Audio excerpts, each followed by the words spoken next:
I want to say thank you for helping me be a better human being. Not only in the world, but to myself. And well, they go together. First to yourself and then to the world. When you try to be a better human being to the world, you calibrate to them, and that messes everything up. Yes. Yeah. Yes. So I've been immersing myself in your teachings for over a decade now, and I immediately resonated with the truth of being in alignment with Source. Isn't it interesting that so many of you have been hanging around for a while, and today you got new stuff, didn't you? Bag of marbles is helping, isn't it? Yes. Because you're understanding your point of attraction in a way that you haven't before, because you're asking is stronger. Yeah. And, there's been times when I felt so desolate inside. We called you up at the end of a segment instead of at the beginning Yes, of it. I got you. So we can either stop this now and start it again, or you can get right to it. Okay. Yes. Which do you choose? Yes, I want to get right to it. Yeah. So I think about my mom. I think about people that have regret in their life. And how... Well, regret is even worse than looking at now. Regret is trying to justify why now sucks so much. This is like it is, and it was for that, and that. So regret, not a good idea. You acknowledge that. So when you see someone doing that, what is your wish for them? I told her to just think about what you're going to do now from here. But she can't hear that, can she? Because when regret is an avalanche coming at you, so she can't hear it. So what are you going to do? She can't hear it, so tell her stronger. She can't hear it, so tell her stronger. Might want to raise your voice, tell her stronger. Yell at her, scold her a little bit. Got to stop doing that. None of that helps. So what are you going to do? Oh, more important, what are you doing? You are regretting her regret. You're focused upon her regret. So it's not about what she's doing, it's what you're doing. What might you do other than feeling regret about her regret? Why I sent her to you. Oh, that was brave. Yes, and that's the reason I'm here. She inspired me to come. I dropped everything and came. So what's your question? So my question is how do you help someone find their inner being, other than being an example? By you knowing you've got one.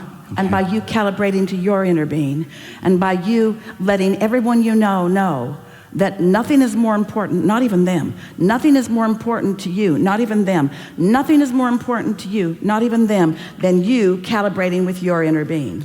And letting them know that a big part of the reason you want to calibrate with your inner being is so that you will have the resources to be the point of attraction that will help them. It's like one day a mother was talking to us about her child who had a lot of problems going on. And so we said something sort of like what we just said to you. And she said, oh, Abraham, my son would feel forsaken if I said that to him, like I don't care about him. And we said, well, you're not saying I don't care about you. You're saying I care so much about you, I'm going to align with my power. And when I'm aligned with my power, I'm going to hold you as my object of attention. And that's going to make me feel way good, and it might help you. And so this is the subject of win-win. Esther's always been, as long as she can remember, really wanting win-win. Jerry said every day that Esther knew him, at least once a day she heard him say it.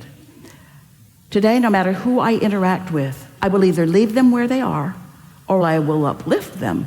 But no one will ever be diminished as a result of interacting with me. Esther always interpreted that in her way. I like win-win. I like it to be good for both of us. Well, in order for it to be a win for you, you got to be in alignment with your source. And when you are in alignment with your source, there's a much greater probability that they will then align with their source. Because when you're in alignment with your source, you're finding easy existing matches about them. You know who they really are. You know what they really want. You know what they really mean. You're not poking around in their regretful life. You're focused upon their triumphant life.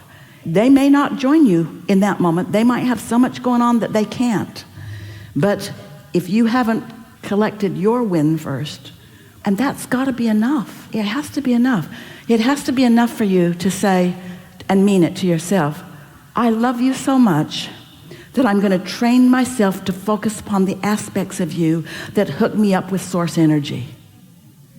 Not the obvious, because heaven knows that's not what's the most obvious in you. It'd be a lot easier just to join everybody else in their long list of things that you did wrong or that you're doing wrong or that you should do different. Everybody's got those long lists about almost everybody. But when you say to yourself and really mean it, I love you, you are irritating the life out of me, but love is more dominant sometimes. You're after me, you've been on my case, you're on my back, you're making me nuts, but I love you. Well, that's not really sincere if you haven't practiced it. If you haven't put marbles in your bag about why you love, what you love, and what you love, and what you appreciate, and what you appreciate, then it's just lip service. Don't you know I love you? You yell at each other. Don't you know I love you? What if the person can't accept forgiveness? What are you going to do? They will when they croak. I understand. What are you going to do? You're not the keeper of the forgiveness. You are one of the messengers of forgiveness as you absolutely feel it. This is why you want to be aware of the marbles in your bag. Because people use the word forgiveness because it sounds good and because they have a thirst for it and because it's what they want, but it's not how they feel right now. They're trying to overcome all the stuff you did wrong right in the middle of their using the word forgiveness. So a person who has forgiven never even brings it up. I've forgiven her. She gave me up when I was really young, and she can't get over it. We've had heart-to-hearts together. I've told her, I'm like, Mom, we're best friends. I'm 50, she's 69. We're best friends now. You know, I was 4 years old. But what now? But what? That's what I'm saying to her. What do you mean she can't? Forward. She can't. She always brings it up. Like anytime she's down, she's like, I've made such terrible choices. Well, then what you want to show her is that those are not the subjects about her that you're most interested in. Don't be a sounding board to more of that, because you just get more of that. And so when she offers it to you, say to her something like, you know, I've just been having so many really wonderful thoughts about you, and now this conversation makes me not even have access to them. It's like you're controlling how I feel with how you feel. And that's not good for me, and it's not good for you. So it isn't because I don't love you, it's because I do love you. I'm going to go off and choose my thoughts about you. And when I come back, if you're still thinking these thoughts, I'm going to go again and think the thoughts that feel the best. And when I come back, if these are still the thoughts that you're thinking about, I'm going to go again until finally you understand these are the thoughts I choose about you, not those. Cut it out, Mom. Now that was loud, and she won't hear you because it's loud. But if again and again you love and she doesn't accept it, so you go, and you love and she doesn't accept it, so you go, and you love and she doesn't accept it, and so you go. Esther heard the best thing. Well, how do you decide what's the best thing? She heard a really good feeling thing. There was an honorary NBA Hall of Fame thing going on the other night, and she was watching it because several of the people from San Antonio Spurs were being honored that night, and she wanted to see it happen.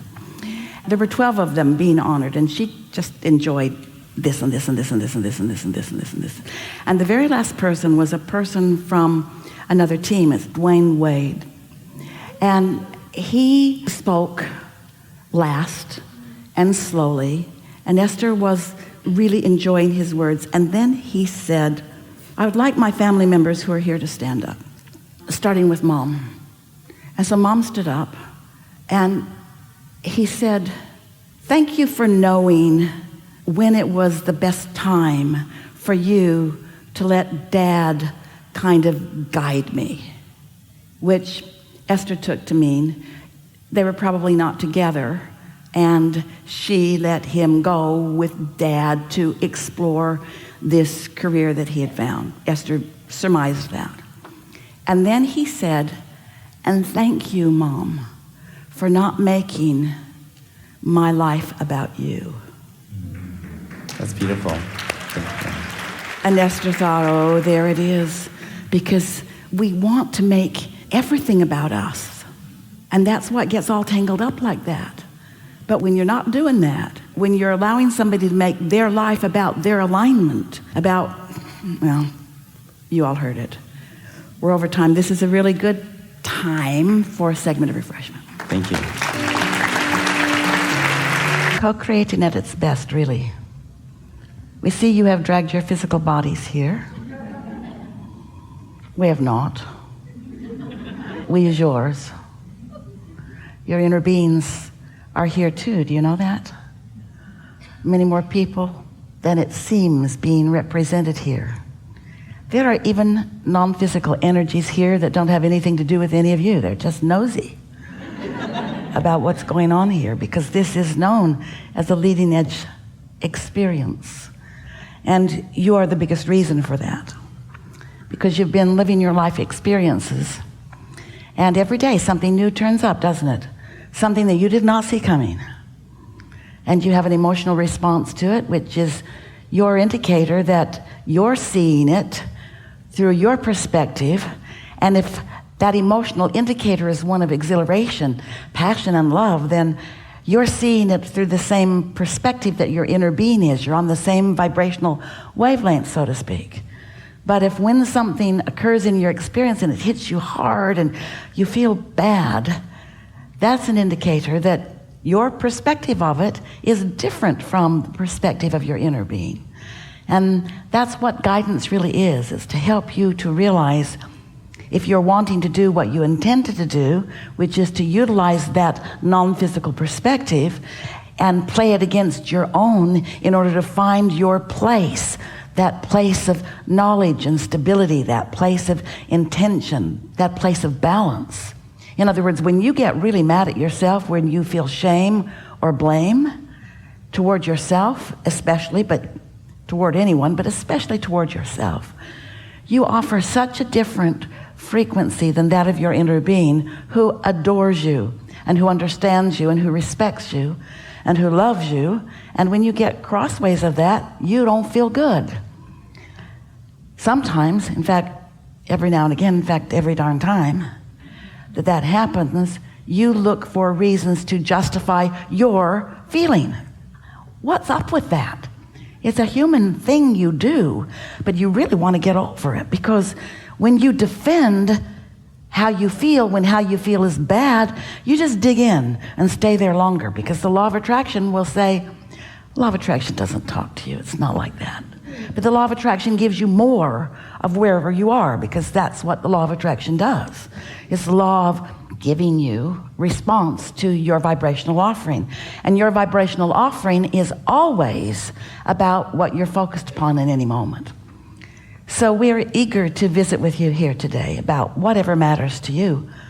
That's why we are here with you, in order to, at least if you're willing, let you know what we know about what you're asking about. We represent that broader non-physical perspective that we were talking about, that source, inner you, inner being perspective. And when you calibrate to that, that's where your empowerment comes from. When you calibrate to the whole of who you are, that's where your power comes. And when you don't, well, that's when you get shaky, wobbly, uncertain, unclear. And that's when the trend of unwanted things begins to manifest, because that's how it works. What you think becomes. How you think becomes. How you feel about what you're thinking about is your indicator of what's coming. So, what do you want to talk about? Nothing here.